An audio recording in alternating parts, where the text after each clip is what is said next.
योऽन्तः प्रविश्य मम वाचमिमां प्रसुप्तां सञ्जीवयत्यखिलशक्तिधरः स्वधाम्ना अन्यांश्च हस्तचरण श्रवणत्वगादीन् प्राणान्नमो भगवते पुरुषाय तुभ्यम्। श्रीवीरराघवदयार्द्रकृपावतारम् श्रीजानकीश पदपद्मपरागभृङ्गम् श्रीधरार्य चरणाम्बुजलग्नमौलिं श्रीदेशिकार्य घनश्यामगुरुं नमामहम्। कर्कटे पूर्वफाल्गुण्यां तुलसीकाननोद्भवां पाण्ड्ये विश्वम्भरां गोदां वन्दे श्रीरङ्गनायिकीम्। नीलातुङ्गस्तनगिरितटी सुप्तमुद्बोध्य कृष्णं पारार्थ्यं स्वं श्रुतिशतशिरः सिद्धमध्यापयन्ती स्वोच्छिष्टायां सजिनिगलितं या बलात्कृत्य भुङ्क्ते गोदा तस्यै नम इदमिदं भूय एवास्तु भूयः। तिरुप्पावई के 7वें छंद का 7वें पासुर का चिंतन आरंभ करते हैं। गोदाम्बा जी जगाती हैं सबको। प्रश्न तो उठाए जा सकते हैं कि आखिर भगवान का दर्शन करना है गोदाम्बा जी को, तो जाएं और दर्शन कर लेवें। आखिर औरों को, दूसरी गोपियों को, दूसरी सखियों को जगाने की आवश्यकता क्या है? जिसकी इच्छा है वह दर्शन करे, जिसकी इच्छा नहीं है वह न करे। लेकिन देखिए, बड़ी महत्वपूर्ण बात है यहां पर। गोदाम्बा जी जगाती हैं सबको। जो अपने आप जाग गई उनको भी ले लिया साथ में, और जो नहीं जागी अपने आप उनको जगाने चली हैं गोदाम्बा जी। क्यों जगाती हैं? अकेली क्यों नहीं जाती हैं? वे तो आई हैं जगाने के लिए ही तो अवतार लिया है उन्होंने। गोदाम्बा जी का अवतार हुआ किस लिए? उन्हें भगवान की प्राप्ति करने के लिए अलग से प्रयास करने की आवश्यकता क्या थी? उन्हें तो प्राप्त ही थे हमेशा भगवान। उन्हें तो प्राप्त ही हैं, हमेशा प्राप्त ही रहेंगे। वे तो निरंतर भगवान का अनुभव करने वाली, भगवान की नित्य महिषी। लेकिन गोदाम्बा जी ने फिर भी अवतार लिया। क्यों लिया था? अपने आप के लिए नहीं लिया था। उन्होंने तो अवतार लिया था दूसरों को जगाने के लिए। जो जीव सोए हैं मोह निद्रा में, जो लोग सोए हैं अज्ञान में, उन्हें जगाने के लिए ही तो उन्होंने अवतार लिया है। केवल उन्हें प्राप्त करना होता भगवान को तो वे तो प्राप्त ही थे भगवान उनको। यहां पर तो उन्होंने लीला की। जैसे भगवान लीला करते हैं, उन्होंने भी लीला की। वे तो अवतार लेकर के आई कि कैसे भी, किसी बहाने से भी, किसी प्रकार भी औरों को भी अनुभव हो जाए, ज्ञान हो जाए, अपने स्वरूप का ज्ञान हो जाए, अपने जीवन के लक्ष्य का ज्ञान हो जाए, तो उन सबको भी मैं भगवान की प्राप्ति करवा दूं। जो जीव भगवान से दूर रह करके कष्टों में पड़े हैं, उन सब जीवों को जगाऊं, उनको स्वरूप का ज्ञान दूं, उनके मन में भगवान के दर्शन की व्याकुलता उत्पन्न करूं और उन्हें भगवान की कृपा दृष्टि के योग्य बना लूं। इसीलिए तो उनका अवतार था, इसलिए वो जगा रही हैं। और वैसे भी देखिए आप, यहां पर 30 छंद हैं, 30 पासुर हैं तिरुप्पावई में, और 30 में से देखिए 12, 13, 14, 15, आप समझिए कि उनमें जगाने की बात ही हो रही है। बल्कि बाद में तो भगवान को जगाने की बात हो रही थी, उसकी बात हम बाद में करेंगे। लेकिन यहां 30 में से 10 छंद तो केवल अपनी सखियों को जगा रही हैं गोदाम्बा जी, उन्हीं में 10 छंद बीते हैं। 30 में से 10। सबसे बड़ा विषय इस तिरुप्पावई का यही है कि वो जगा रही हैं गोदाम्बा जी। अलग अलग तरह की उनकी सखियां उन सबको उनके घर जा जा करके जगा रही हैं। कितना महान कार्य कर रही हैं गोदाम्बा जी, सबको जगाना, स्वयं जाकर के जगाना। इधर ये भी देखिए आप, जगाने वाला कौन होता है? जगाने वाला गुरु होता है, जगाने वाला गुरु। अब होना तो क्या चाहिए कि शिष्य को जाए, शिष्य का कर्तव्य कि शिष्य जाए गुरु के पास। लेकिन यहां तो गोदाम्बा जी कितनी बड़ी कृपा कर रही हैं, स्वयं जाकर के जगा रही हैं। कभी कभी गुरु भी स्वयं शिष्य के पास जाकर के उन्हें जगाते हैं।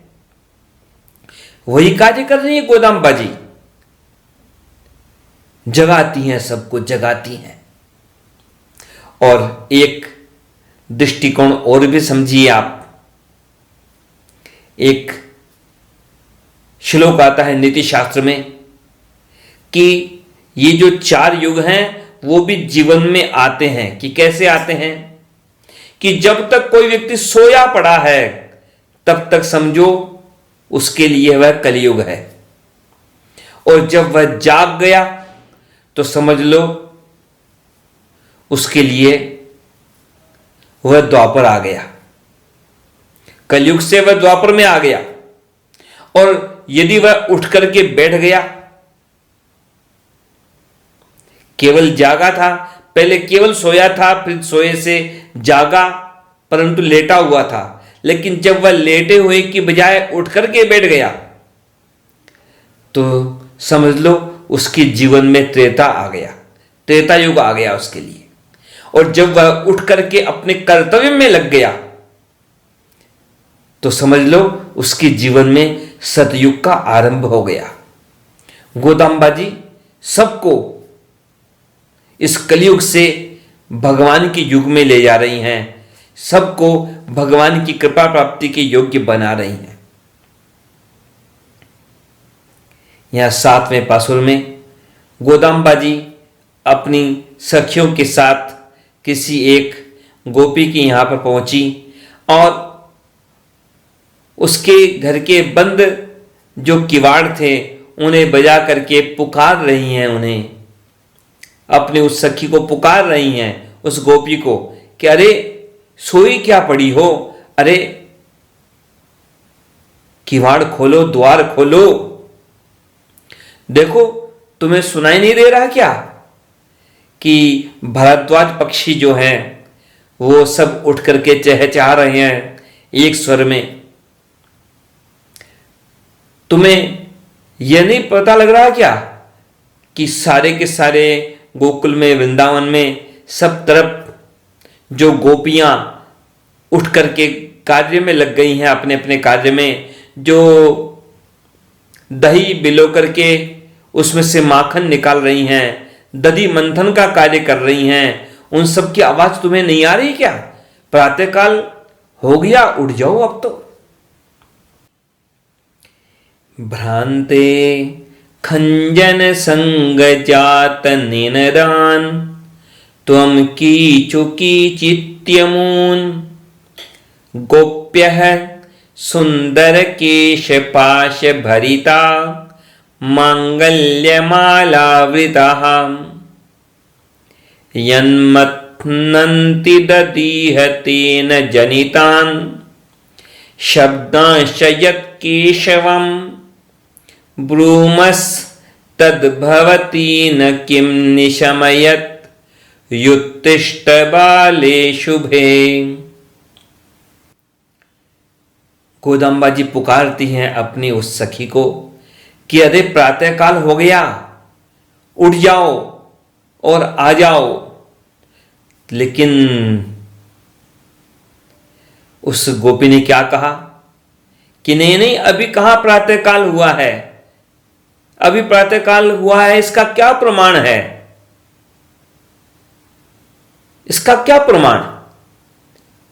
गोदाम्बा जी ने कहा देखो, इतने सारे ये भरद्वाज पक्षी मिलकर के ध्वनि कर रहे हैं, कितनी मधुर ध्वनि कर रहे हैं ये सब भरद्वाज पक्षी, तो इनकी आवाज तुम्हें सुनाई नहीं दे रही क्या।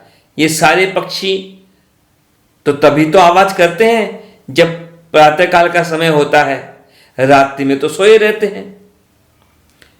सूर्यास्त हुआ कि ये सब विश्राम करने लग जाते हैं, सूर्योदय होने की स्थिति हुई कि उसके पहले ये सब उठने लग जाते हैं। वह गोपी बोली कि अरे इन सब पक्षियों को तो तुम सब ने ही जगाया होगा, तुम सब ने उठ करके जो कोलाहल किया उठने का चलने का, तो ये पक्षी भी जग गए होंगे तुम्हारे द्वारा, इसलिए आवाज कर रहे हैं। इसमें क्या प्रमाण है कि वास्तव में प्रातःकाल का समय हो गया। क्या पता तुम तो आधी रात को उठ के चली आई हो। गोदाम्बा जी ने फिर कहा कि भाई इसमें क्या मतलब कि हमने इनको जगाया, ये तो अपने आप जग गए हैं क्योंकि प्रातःकाल का समय हो रहा है। गोदाम्बा जी ने फिर कहा एक बात कही गोदाम्बा जी ने यहां पर, बड़ी गहरी बात, कि या तो तुम हमेशा कहती थी कि मैं तो सुबह जल्दी उठ के तैयार हूं, मैं तुम्हारे साथ भगवान का भजन करने चलूंगी, भगवान का दर्शन करने चलूंगी, और यहां पर तुम तो सोई पड़ी हो, बिस्तर छोड़ने को तैयार नहीं हो। हम जो कह रही हैं उसको तुम सुन नहीं रही हो। लगता है तुम्हारे हृदय के भीतर जरूर कोई गुप्त कोलाहल है, तुम्हारे हृदय में भी कोई ना कोई हल्ला हो रहा है। यहां ये जो आवाज आ रही है जिधर इधर बाहर पक्षियों की, ऐसा लगता है तुम्हारे हृदय में भी कोई ना कोई हल्ला मच रहा है, कोलाहल हो रहा है। सही बात है। क्या होता है, वैसे तो व्यक्ति एक दिखाई देता है कि यह इसका नाम है, इसका ये ऐसा चेहरा है, इसकी ये लंबाई है, इसका ये परिचय है। व्यक्ति का परिचय तो एक नाम से होता है, लेकिन विडंबना क्या होती है, व्यक्ति के मस्तिष्क में वहां पर वह अकेला नहीं होता, वहां अधिकतर भीड़ होती है। व्यक्ति के मस्तिष्क में अधिकतर एक भीड़ होती है। एक दार्शनिक ने तो कहा कि मैन इज ए क्राउड, कि मानव अकेला नहीं है अपने आप में भी, वह भीड़ है अपने आप में भी। कि कैसे भीड़ है, कि वह अलग अलग समय उसके दिमाग में जो कई सारे लोगों की भीड़ है, वह अलग अलग बातें करती है। जैसे एक व्यक्ति ने कह दिया कि सुबह मैं 4 बजे उठूंगा, ठीक है, 4 बजे का अलार्म लगा लिया। अब 4 बजने पर अलार्म बजने का समय हुआ तो अलार्म बजा तो अब उसके मन में, उसके मस्तिष्क में जो भीड़ थी, उसमें से वह एक व्यक्ति तो क्या चाहता है कि उठना, कि 4 बजे उठना है मुझे तो उठूं। लेकिन बाकी जो उसके मन में जो भीड़ है, वह बाकी जो उसके मन में जो कई व्यक्ति तो घुसे हुए हैं उसके मस्तिष्क में, वो उसे चुप करा देते हैं कि अरे क्या उठना है, अरे रहने दो, क्या उठने की बात करनी है, अरे सोए रहो, आराम से उठना। यह केवल एक सोने और उठने की बात नहीं है। अधिकतर सच बोलने की बात हो या झूठ बोलने की बात हो, सच बोलने का निर्णय कोई व्यक्ति करता है दिमाग में, लेकिन फिर उसके दिमाग में भीड़ घुसती है। वह दिमाग की भीड़ उस सच की आवाज को दबा देती है और झूठ की आवाज बड़ी हो जाती है। जैसे उठने वाला अकेला होता है, उठने की सोचने वाला अकेला होता है मस्तिष्क में, लेकिन भीड़ होती है अधिकतर की कि बस सोए पड़े रहो।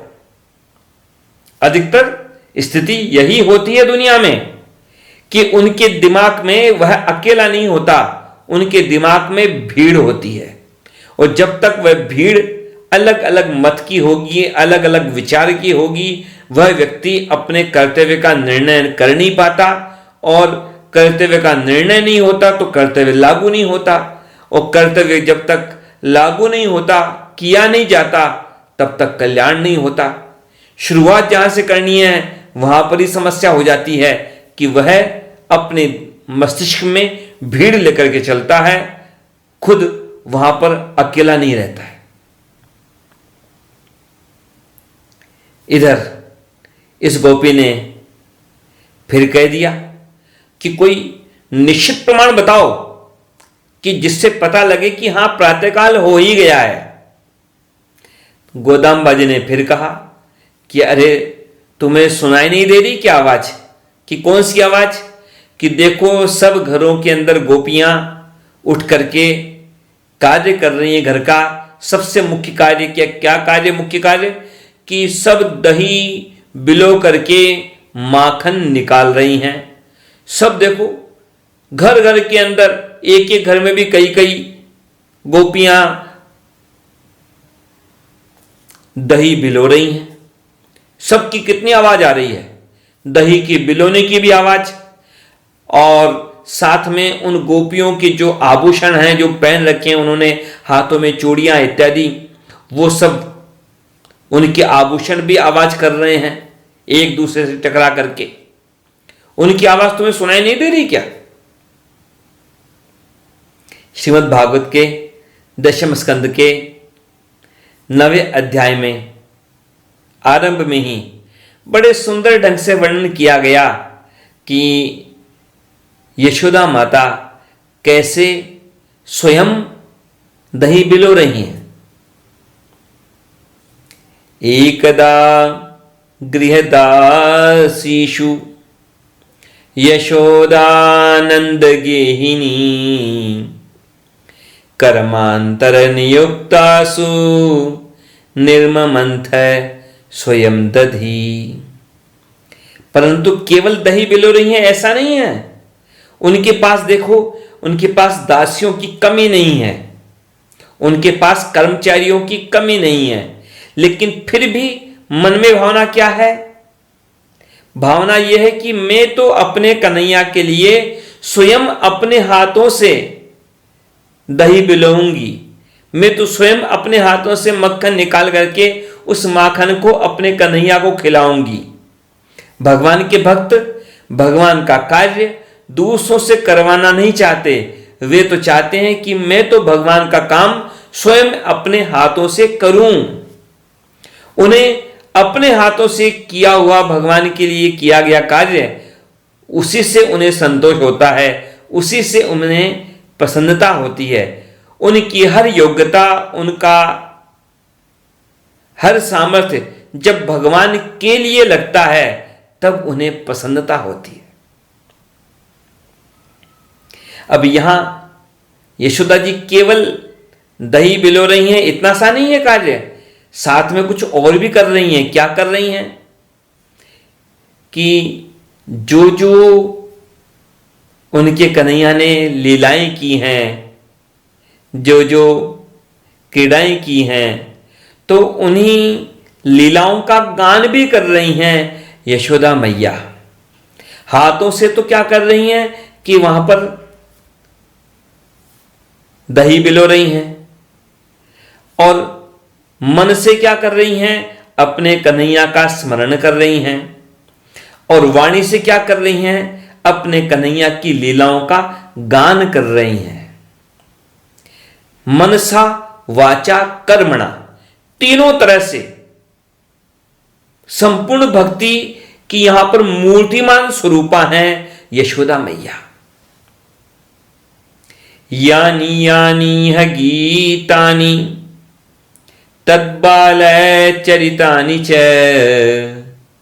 ददे निर्मंथने काले स्मरन्ति तान्य गायत। भगवान का ही कार्य, भगवान का ही स्मरण और भगवान की लीलाओं का ही गान। आगे भी जब उद्धव जी आए हैं मथुरा से भगवान का समाचार लेकर के, तब भी उन्होंने क्या देखा है वहां पर वृंदावन में? क्या देखा उन्होंने? जब भगवान श्री कृष्ण विराजमान थे वहां पर वृंदावन में, तब भी यही बात थी कि उन्हीं का स्मरण करते सब, उन्हीं की लीलाओं का गान करते सब और उन्हीं के लिए कार्य करते सब। लेकिन जब भगवान वहां से मथुरा चले गए तब भी क्या स्थिति थी? पीछे भी बात वही थी कि भगवान का ही स्मरण हो रहा था, भगवान की ही लीलाओं का गान हो रहा था और सारे कार्य हो रहे थे भगवान के लिए ही। वहां पर भी उद्धव जी जब लौट के आए हैं, उद्धव जी जब बल्कि पहली बार आए हैं वहां पर वृंदावन में, तो वहां पर भी वर्णन आता है श्रीमद् भागवत के दशम स्कंद के 46वें अध्याय के 46वें ही श्लोक में, उद्गायतीनाम अरविंदलोचनम व्रजांगनानाम दिवमस्पृशध्वनि दद्नश्च निर्मंथन शब्द मिश्रितो निरस्यते येन दिशाम मंगलम। बड़ा सुंदर वर्णन किया गया, बड़ा सुंदर श्लोक है यहां पर यह कि भगवान कमल नयन भगवान श्री कृष्ण के लीलाओं का गान करती हुई वे गोपियां दधी का मंथन करती हुई, उनकी जो ध्वनि है वह ध्वनि क्या कर रही है कि स्वर्ग लोक तक पहुंच गई और सारी दिशाओं का जो अमंगल है उस अमंगल को नष्ट कर रही है। निरस्यते येन दिशाम मंगलम। गोपियों को तो हमेशा भगवान का ही चिंतन रहता है। पढ़ा होगा अपने स्तोत्र कभी, गोविंद दामोदर गोविंद दामोदर स्तोत्र, तो उसमें बड़ा सुंदर वर्णन आता है कि कैसा चिंतन गोपियों का, कैसी तन्मयता उनकी भगवान में, कि कोई गोपी दही बेचने निकली और पुकार रही है लोगों को कि दही खरीद लो, दही ले लो, दही ले लो, दही ले लो। लेकिन चिंतन मन में किसका? मन में चिंतन है बाल कृष्ण का, कन्हैया का। तो अब मन में जो चिंतन होगा वही वाणी पर आ गया। या तो बोल रही थी, पुकार रही थी दही ले लो, दही ले लो, दही ले लो, और फिर पुकारने लगी गोविंद को ले लो, दामोदर ले लो, माधव ले लो, कन्हैया को ले लो। विक्रेतु कामा किल गोप कन्या मुरारी पादार्पित चित्तवृत्ति दध्यादिकम मोह वशादवोचत गोविंद दामोदर माधवेति। यहां पर संसार की दृष्टि से देखेंगे तो लगेगा कि वो गोपियां बराबर कार्य नहीं कर पा रही हैं, लेकिन वास्तव में देखो तो उनकी तन्मयता कितनी महान चीज है, उनकी भगवान में तन्मयता कितनी महान है, उनकी महान भक्ति का प्रमाण है। इधर गोदाम्बा जी ने कहा था अपनी उस सखी से कि देखो सब तरफ ये जो दही मथने की आवाज आ रही है और साथ में जो गोपियां दही मथ रही है तो उनके आभूषणों की ध्वनि आ रही है, ये तो प्रातःकाल होने का लक्षण है कि नहीं है? लेकिन उस गोपी ने तो कह दिया कि नहीं नहीं, यह क्या प्रमाण हुआ? इस गांव में तो सब तरफ आठों प्रहर, दिन हो रात हो, हमेशा ही दधि मंथन होता ही रहता है। यहां तो ये काम चलता ही रहता है। यहां तो क्या हिसाब है?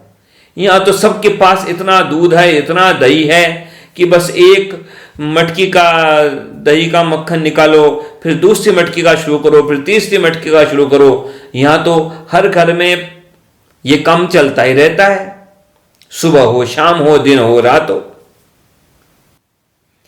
इधर गोदाम्बा जी ने फिर कहा कि अरे सखी, तुम देखती नहीं, हम तो भगवान के गुणों का गान कर रही हैं, भगवान की लीलाओं का गान कर रही हैं, उनके नामों का गान कर रही हैं। अरे भगवान की कृपालुता को तो याद करो, कितने कृपालु है भगवान।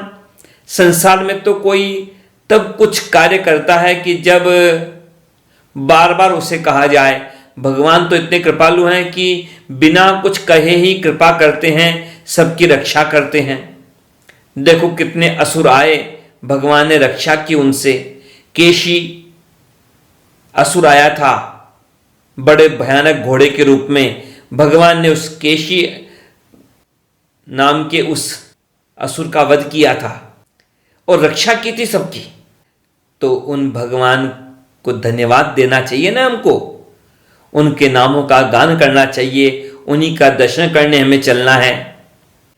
यहां पर प्रसंग आता है, एक वाल्मीकि रामायण का प्रसंग आता है, जब राम जी वहां उस पंचवटी में आए थे और वहां पर खरदूषण को उनका वध करके जब भगवान राम जब लौट के आए थे पुनः सीता जी के पास में, तब सीता जी ने बड़ी प्रसन्नता से उनका स्वागत किया।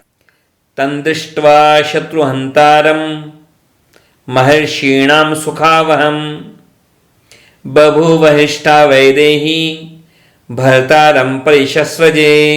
गोदाम्बा जी यहां पर संकेत कर रही हैं कि देखो, जैसे सीता जी ने राम जी का स्वागत किया था प्रसन्नता पूर्वक, तुम भी उठो, बिस्तर छोड़ो, जगो और चलो हमारे साथ दर्शन करने के लिए, इस व्रत का पालन करने के लिए। गोदाम्बा जी इस बात को स्पष्ट कर रही हैं उस गोपी के लिए कि देखो, जैसे सीता जी ने स्वागत किया था राम जी का प्रसन्नता पूर्वक, तो देखो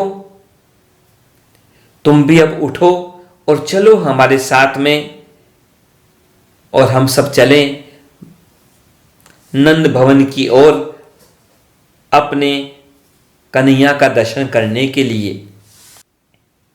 इधर एक सखी ने किवाड़ की दरार में से देख करके कहा गोदाम्बा जी से कि यह तो सखी बड़ी प्रसन्न हो रही है, उठ के खड़ी हो गई है, यह तो बड़ी प्रसन्न है।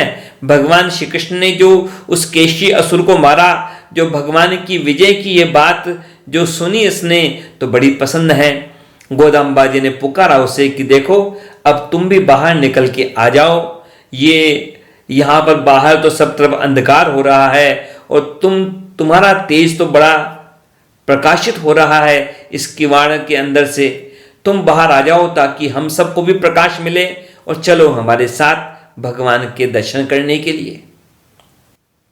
अब तो वह सखी भी सम्मिलित हो गई गोदाम्बा जी के साथ में भगवान के दर्शन करने के लिए। यहां पर ये जो वर्णन है, यह अपने आप में कई गूढ़ अर्थों को समेटे हुए है। ये जो कहा गया कि भरद्वाज पक्षी जो हैं वह गान कर रहे हैं एक स्वर में, तो इसका मतलब क्या हुआ? ये भरद्वाज पक्षी हैं प्रतीक, किनके प्रतीक? कि भगवान के भक्तों के प्रतीक हैं, जो क्या करते हैं, जो जगा रहे हैं, एक साथ एक स्वर में बोल करके सबको जगा रहे हैं, मानो उनके अहंकार की निद्रा से उन्हें जगा रहे हैं, अहंकार को दूर कर रहे हैं। भगवान के भक्त स्वयं अहंकार रहित रहते हैं और दूसरों को भी अहंकार से रहित करते हैं। और जो यहां पर ध्वनि हो रही है पक्षियों के द्वारा ये ध्वनि क्या है? यह समझो, ये ध्वनि भी जगाने की ही चेष्टा है, भगवान का नाम लेकर के, भगवान के गुणों का गान करके। और जो दही मंथन की जो ध्वनि हो रही है, ये ध्वनि क्या है? ये समझो कि मानो जैसे जो 3 मंत्र हैं हमारे श्री वैष्णव संप्रदाय में, जो 3 मंत्र हैं, मूल मंत्र, द्वय मंत्र, चरम मंत्र, और इन एक एक मंत्रों के भी कई कई अन्य नाम भी कहे जाते हैं, परंतु इतना समझाना पर्याप्त है। तो ये जो मंत्र हैं, इनकी ध्वनि को ही समझ लो कि मान लो जो दही बिलोया गया, इससे दही बिलो करके क्या होता है? माखन निकाला जाता है। वैसे ही सारे शास्त्रों का मंथन करके इन मंत्रों को प्राप्त किया गया, और इन मंत्रों को भी बिलो करके इन मंत्रों का अर्थ प्राप्त किया गया। और जो गोपियां हैं, ये गोपियां क्या हैं?